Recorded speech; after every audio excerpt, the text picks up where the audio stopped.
நகரம் டிவி நேயர்கள் அனைவருக்கும் வணக்கம். தஞ்சாவூர் மாவட்டத்தில் இருக்கக்கூடிய திருவையாறு சட்டமன்ற தொகுதி என்பது வரலாற்று சிறப்பு மிக்க சட்டமன்ற தொகுதியாகும். இளம் வயதிலேயே துரை சந்திரசேகர் என்ற ஒருவர் கள்ளர் சமுதாயத்தை சார்ந்த அவர், அதே கள்ளர் சமுதாயத்தை சார்ந்த தாத்தா சிவாஜி கணேசன் நடிகர் அவர்களை தோற்கடித்தார்.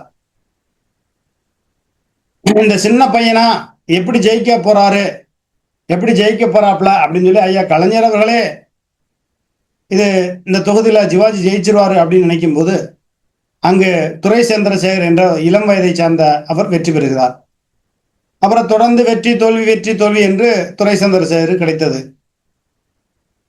2021 சட்டமன்ற தேர்தலில் பாரதிய ஜனதா கட்சி அதிமுக கூட்டணி அப்படிங்கிற ஒரு நிலைமையில பூண்டி வெங்கடேசன், பாரதிய ஜனதா கட்சியை சார்ந்த பூண்டி வெங்கடேசன் போட்டியிடுகிறார். அம்மா மக்கள் முன்னேற்ற கழகத்தை சார்ந்த வேலு கார்த்திகேயன் போட்டியிடுகிறார். துரை சந்திரசேகர் அவர் வாங்கிய ஓட்டு 1,03,210 ஓட்டு வாங்கினார். பூண்டி வெங்கடேசன் 49,560 ஓட்டு வாங்கி 2ஆம் இடத்தில் இருக்கிறார். வேலு கார்த்திகேயன் அம்மா மக்கள் முன்னேற்ற கழகத்தை சார்ந்த பிரபல வழக்கறிஞர் 37,469 ஓட்டு வாங்கி 3ஆவது இடத்துல இருந்தார். இந்த 3 பேர்ல துரை சந்திரசேகர் வெற்றி பெறுகிறார். கிட்டத்தட்ட 53,000 சில்லற ஓட்டு வித்தியாசத்துல ஜெயிக்கிறார். இந்த திருவையாறு சட்டமன்ற தொகுதி ஏதாவது வளர்ச்சி பெற்றிருக்கா? பெரிய அளவுக்கு இல்லை. இந்த திருவையாறு சட்டமன்ற தொகுதி வளர்ச்சி அடையவில்லை என்பதற்கு சான்றாக நீங்க ஒரே ஒரு முறை திருக்காட்டுப்பள்ளிக்கு போயிட்டு வந்தா தெரியும். இப்ப துரை சந்திரசேகர் சட்டமன்ற உறுப்பினர் திருக்காட்டுப்பள்ளிக்குள்ள வர்றாருன்னா எல்லா இடத்துலையும் முட்டுச்சந்தில் இருக்கக்கூடிய எல்லா இடத்துலையும் வாகனங்கள் எல்லாத்தையும் தடுத்து வச்சுட்டு அவரை ஈஸியா விட்டுருவாங்க, போயிட்டு வாங்கன்னு. ஆனா சராசரி என்னை மாதிரி உங்களை மாதிரி ஆட்கள் திருக்காட்டுப்பள்ளிக்குள்ள போயிட்டு அங்கிட்டு கல்லணை ரோட்டில் ஏற முடியாது. 20 நிமிஷம் ஆயிரும். ரொம்ப குறுகலான இடத்துல ஒரு பேருந்து நிலையம் இருக்கு. அதை மாத்துக்க ஒருங்கிணைந்த பேருந்து நிலையம் கொண்டு வாங்கன்னு சொல்லி அந்த மக்கள் எவ்வளவோ கோரிக்கை வைக்கிறாங்க. திருவையாறு சட்டமன்ற தொகுதியில அம்மா மக்கள் முன்னேற்ற கழகத்தை சார்ந்த கார்த்திகேயன் 2021 வெற்றி பெற்றிருந்தால் உண்மையாகவே அந்த மக்களுக்காக உழைத்திருந்திருப்பார். பூண்டி வெங்கடேசன் வெற்றி பெற்றிருந்தால் அவரும் உழைத்திருந்திருப்பார். துரை சந்திரசேகர் அவர் உழைக்கவில்லையா? பல கல்லூரி கொண்டு வந்திருக்காங்க, ரோடு போட்டிருக்காங்க. அது மட்டுமே இது. ரோடு போட்டு என்ன பண்றது? போக்குவரத்து நெரிசலை தடுக்கக்கூடிய அளவுக்கு திருக்காட்டுப்பள்ளிக்குன்னு ஒரு பேருந்து நிலையம், ஒருங்கிணைந்த பேருந்து நிலையம் ஒரு 10 ஏக்கர் எங்கனையும் கிடைக்காதா? அதை அமைக்க முடியாதா? எண்ணம் கிடையாது. ரத்னசாமிக்கும் இருந்ததில்ல, துரை சந்திரசேகருக்கும் இருக்கிறதில்ல, இருக்க போறதில்லை அப்படின்னு நான் சொல்லல.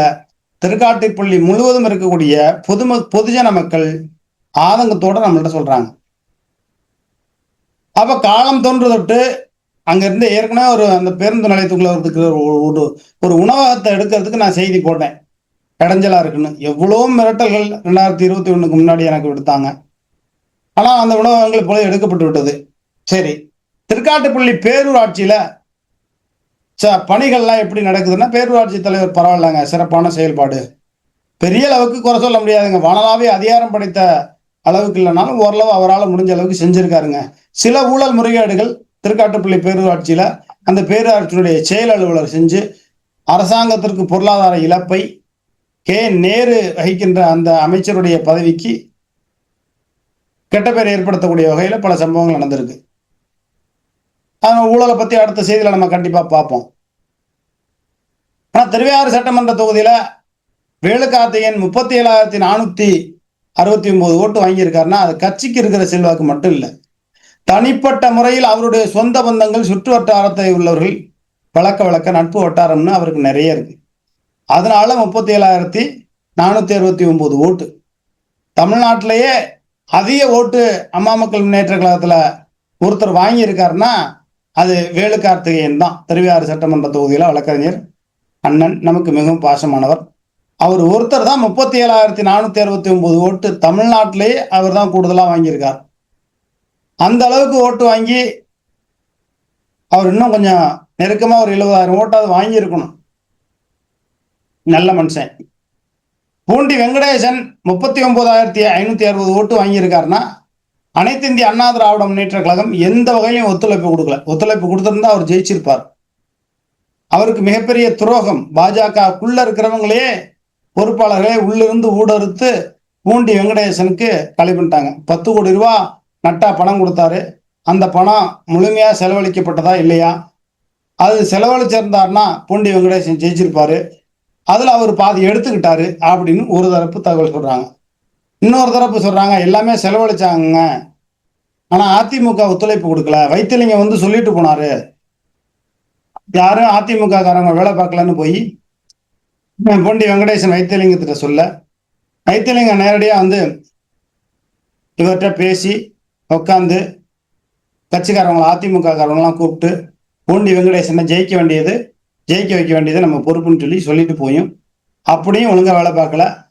அதிமுக ஓட்டுக்கள், பெரும்பாலான ஓட்டுக்கள் திராவிட முன்னேற்ற கழகத்தை சார்ந்த துரை சந்திரசேகருக்கு ஓட்டு போட்டுட்டாங்க. இது காலங்காலமா அதிமுக வெற்றி பெற்று வர்ற தொகுதிங்க. இது எப்படிங்க பாஜகவுக்கு நாங்க விட்டு கொடுக்க முடியும்? வச்சு செஞ்சிருவாங்கன்னு சொல்லி ரத்னசாமியோட ஆட்கள் பூண்டி வெங்கடேசனுக்கு எதிர்ப்பு வேலை பார்த்துட்டாங்க. இந்த முறை ரத்னசாமிக்கே சீட்டு கிடைச்சாலும் பூண்டி வெங்கடேசன் கண்டிப்பா உள்ளடி வேலை பார்ப்பாரு அப்படிங்கிறாங்க. இல்லைங்க, போன தடவை ரத்னசாமி ஃபுல்லா அது மாதிரி ஈடுபடல, அவங்க மகன் தான் அந்த செஞ்சது. அதனால பூண்டி வெங்கடேசன் வந்து ரத்னசாமிக்கு முழு ஒத்துழைப்பு கொடுப்பாரு, ரத்னசாமியை வெற்றி பெற வைப்பாரு அப்படிங்கிற மாதிரியான ஒரு தகவல் இருக்கு. இல்லைங்க, பாஜகவுக்கே தாங்க மீண்டும் கொடுக்கணும் அப்படிங்கிறது மாதிரி இருக்கு. அங்க 2 பேர் போட்டியில இருக்காங்க. பாஜகவில் மாவட்ட தலைவர் ஒருத்தர் இருக்காரு, அவர் பேர் ஞாபகத்துக்கு வரல. பூண்டி வெங்கடேசன் அவர் வந்து போட்டி களத்துல இருக்காரு. ஆனாலும் கூட இவர்களில் யார் வெற்றி பெறுவதற்கான சாத்தியக்கூறு இருக்கு? திருவையாறு சட்டமன்ற தொகுதியில பாஜக போட்டியிட்டால் வெற்றி பெறுமா அல்லது அதிமுக போட்டியிட்டால் வெற்றி பெறுமா அப்படிங்கிற ஒரு கேள்வி இருக்கு. ஆனாலும் போதலூர் பகுதியில இருக்கக்கூடிய பெரும்பாலானவர்கள் சொல்றாங்க, அதிமுகவுக்கு சீட்டு கிடைச்சா நிச்சயமா நாங்கள் வெற்றி பெற செய்வோம். பாஜகவுக்கு மீண்டும் 2021 போல கிடைத்தால் கண்டிப்பாக தோற்கடிப்போங்கிறாங்க. சரி, அதிமுக அப்படி என்ன செஞ்சிருக்கு? ரத்னசாமி இருந்த காலகட்டத்தில் என்ன நடந்துச்சு? மணல்ல நல்லா சம்பாரிச்சாங்க. அதுல சில கொலை சம்பவங்கள்லாம் கூட நடந்துச்சு. ஒரு மெடிக்கல் வச்சிருந்தவர். ஆனா அந்த திருக்காட்டுப்பள்ளியை ஓரளவாவது முன்னேற்றத்துக்கு துரை சந்திரசேகர் கொண்டு வந்தாரா, ரத்னசாமி கொண்டு வந்தாரா?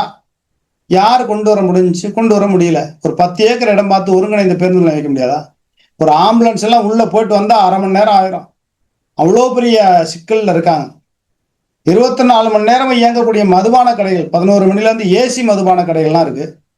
கள்ளச்சந்தையில சரக்கு அதிகமா தமிழ்நாட்டிலே ஓடக்கூடிய ஒரு இடம் எதுன்னா அது திருக்காட்டுப்பள்ளி. புதலூர் ஒன்றிய திமுக நிர்வாகிகளுக்கெல்லாம் நல்ல காசு போகுது, சம்பாதிங்க. மக்களை துன்புறுத்துற வகையில், மக்களுக்கு இடையூறு தரக்கூடிய வகையில ஒரு ஒருங்கிணைந்த ஒரு பேருந்து நிலையம் அமைக்க முடியலன்னா என்னங்க சார்? நீங்க பல கல்லூரிகள் கொண்டு வந்தீங்க, சாலைகள் கொண்டு வந்தீங்க. முதலூர்ல ஒரு பாலம் இருக்கு, ரயில்வே பாலத்துக்கு ரயில்வேதுக்கு மேல பாலத்தை போய் பாருங்க, டக்கு டக்குன்னு ஆடுது. அப்ப மக்கள் எப்போதுமே வேதனைப்படக்கூடிய நிலைமையில தான் திருவையாறு மக்கள் இருக்கிறார்களா அப்படிங்கிற ஒரு கேள்விக்குறி இருக்கு. மீண்டும் பாஜகவுக்கு கொடுத்தா ஒழுங்கா தொகுதியில நல்ல பேர் வாங்காத துரை சந்திரசேகர் கூட மீண்டும் ஜெயிச்சிருவாரு அப்படிங்கிறாங்க. இப்ப பாஜகவுக்கு சீட்டு கிடைக்கணும்னு துரை சந்திரசேகரே கடவுளை வேண்டினாலும் வேண்டிக்குவார். ஆக எது எப்படி பார்த்தாலும் இந்த முறை அனைத்து இந்திய அண்ணா திராவிட முன்னேற்ற கழகத்திற்கு ரத்னசாமிக்கு கிடைத்தால் நன்றாக இருக்கும். ஆனால் பாஜகவினர் உள்ளடி வேலை பார்த்தாலும் ரத்னசாமி வெற்றி பெறுவதற்கான சாத்தியக்கூறு இருக்குன்னு சொன்னாலும் கூட அங்கே பூண்டி வெங்கடேசன் மற்றும் பாஜகவினர் அதிமுகவுக்கு எதிராக உள்ளடி வேலை பார்க்கலாம். நாம் உள்ளடி வேலை பார்க்கக்கூடிய அளவுக்கு அவங்கள்ட்ட சக்தி கிடையாது, அவர்கள்ட்ட ஆள் பலம் கிடையாது அவர்களிடத்துல. அதனால திருவையாறு சட்டமன்ற தொகுதி மக்கள் என்ன சொல்றாங்கன்னா, ஐயா நீ ரத்னசாமியை வா, ரெங்கசாமி வா, சுப்பிரமணிய சாமி வா, எந்த சாமி வேணவா, ஒருங்கிணைந்த பேருந்து நிலையம் அமைத்து கொடுப்போம், ஒரே வருஷத்துல அதுக்குண்டான வேலைகளை தொடங்குவோம், 6 மாசத்துக்குள்ள அதுக்குண்டான வேலைகளை தொடங்குவோம்ங்கிற ஒரு உத்தரவாதத்தை கொடுங்க அப்படிங்கிறாங்க. வேலு கார்த்திகேயன் அவர்களுக்கு திருவையாறு சட்டமன்ற தொகுதியில அதிமுக சார்பா கூட்டணியில கிடைச்சா நிச்சயமா வேலு கார்த்திகேயன் வெற்றி பெறுவார். ஏன்னா ஒரு ஆர்வமா மக்கள் பணி செய்யக்கூடியவர், நல்ல ஒரு சமூக போராளி, சிறந்த வழக்கறிஞர், அவருக்கு அதிமுக கூட்டணி சார்பாக வேலுகார்த்திகேயனுக்கு கிடைத்தால் வெற்றி பெறுவதற்கான சாத்தியக்கூறு இருக்கு அப்படிங்கிறாங்க. எது எப்படி பார்த்தாலும் திருவாரூர் சட்டமன்ற தொகுதிக்கு 2026 ஒரு நல்ல சட்டமன்ற உறுப்பினர் வேண்டும். அது வேலு கார்த்திகேயனா அப்படிங்கிற ஒரு இயக்கம் மக்கள் மத்தியில் இருக்கு. பூண்டி வெங்கடேசன் 2021 முழுமையா நட்டா கொடுத்த காசை செலவு பண்ணியிருந்தா அவர் எம்எல்ஏ ஆயிருந்திருக்கலாம் அப்படிங்கிறாங்க. இல்லைங்க, அவர் செலவு பண்ணாருங்க, அதிமுக ரத்தனசாமி தாங்க ஒத்துழைப்பு கொடுக்கல அப்படிங்கிறது மாதிரியான ஒரு தகவல் 2 விதமா சொல்றாங்க. இன்னொரு தகவல், பூண்டி வெங்கடேசனுக்கு பாஜகவை சார்ந்தவர்கள் தான் உள்ளடி வேலை பார்த்துட்டாங்க. உள்ளடி வேலை பார்க்கக்கூடிய அளவுக்கு பாஜக அங்க திருவையாறு பகுதியிலோ தஞ்சாவூர் பகுதியிலோ பெரிய அளவுக்கு வளர்ச்சி இல்லை. திமுகவிலிருந்து பாஜகவுக்கு போனவங்க எல்லாம் திமுகவுக்கு தான் வேலை பார்க்கறாங்க. பெயரளவுக்கு தான் பாஜக கட்சியில் இருந்துட்டு 4 கட்ட பஞ்சாயத்துக்கு வந்தாரு, 4 சிறுமிசம் பண்றது, பலான வேலைகள் எல்லாம் நடக்குமே தவிர அங்க திமுகவுக்கு தான் வேலை பார்ப்பாங்க. அதனால வருகிற சட்டமன்ற தேர்தல் திருவையாறு சட்டமன்ற தொகுதியில வேலு கார்த்திகேயனுக்கு சீட்டு கிடைத்தால் வெற்றி பெறுவதற்கான சாத்தியக்கூறு இருக்கு. அது அவருடைய தனிப்பட்ட செல்வாக்கு, கட்சி செல்வாக்கெல்லாம் பெரிய அளவு கிடையாது. ஏன்னா கட்சி செல்வாக்குன்னு எடப்பாடி பழனிசாமி கூட தினகரன் கூட்டணிக்கு போனதுனால முக்குளத்தூர் சமுதாய ஓட்டுகள் துளி அளவும் கிடைப்பதற்கான வாய்ப்புகள் இல்லை. ஆனால் வேலு கார்த்திகேயனுடைய தனிப்பட்ட செல்வாக்கால் நல்ல எதிர்காலம் அவருக்கு இருக்கலாம். வேலு கார்த்திகேயன் போன்றவர்கள் எல்லாம் திராவிட முன்னேற்ற கழகம் அல்லது வேறு கட்சியில இருந்தா அவருடைய வளர்ச்சி அரசியல் உச்சம் இன்னும் நல்லா இருக்கும் அப்படிங்கிற மாதிரியான ஒரு தகவல் இருக்கு. எது எப்படியோ துரை சந்திரசேகர் நமது தாத்தா சிவாஜி கணேசன் அவர்களையே தோற்கடித்த துரை சந்திரசேகர் தொகுதிக்கு நல்லது பெரிய அளவுக்கு செய்யல. கட்டுமான பணிகளில் சம்பாரிச்சதை மட்டும் நாங்க நல்லா பண்ணியிருக்கோங்கிறாங்க. செங்கிப்பட்டியில் ஒரு மேற்கூரை போட்டிருக்காங்க பேருந்து நிலையத்துக்கிட்ட, ஒரு பேருந்து நிலையம் பேருந்தெல்லாம் வந்து நிக்கிற இடத்துல 8 கோடி ரூபான்னு சொல்லியிருக்காங்க. அதுல 4 கோடி ரூபா கூட செலவாயிருக்காது, 8 கோடி. இது போலதான் புதுக்கோட்டை மாவட்டம் கீரனூர் பேரூராட்சியில அப்படி ஒரு மேற்கூரை அமைச்சாங்க. அதுலயும் 8 கோடிங்கிறாங்க, 4 கோடி தான் செலவழிச்சிருப்பாங்க. இவங்க பண்ற எல்லா கூத்தும் நமக்கு தெரியும். அதனால திருவையாறு சட்டமன்ற தொகுதியில இருக்கக்கூடிய வேட்பாளர் புரட்சிகரமானவரா, நல்லவரா, ஓடோடி வந்து உங்களுக்கு தேவையான உதவிகளை செய்வாரா அப்படிங்கிறத பார்த்து ஓட்டு போடுங்க. திருக்காட்டுப்பள்ளிக்கு ஒருங்கிணைந்த ஒரு பேருந்து நிலையம் அமைப்பேன் என்று உத்தரவாதம் கொடுக்கிறவர்களுக்கு ஓட்டு போட்டு தேர்ந்தெடுப்போம், இல்லை என்றால் வீழ்த்துவோம் அப்படின்னு சொல்றாங்க.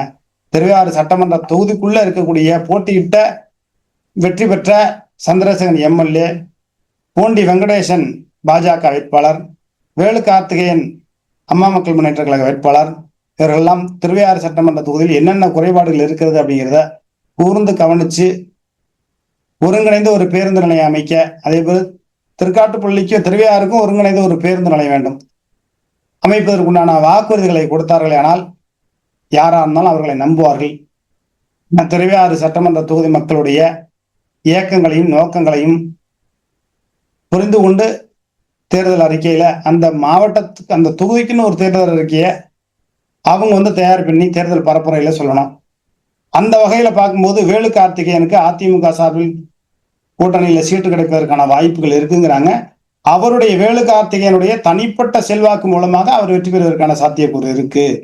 பூண்டி வெங்கடேசன் அப்படிங்கிறாங்க. பூண்டி வெங்கடேசன் பாஜக சார்பாக முயற்சி பண்றாரு, அந்த மாவட்ட தலைவர் முயற்சி பண்றாரு, பாஜகவில் இருக்கிறவர்.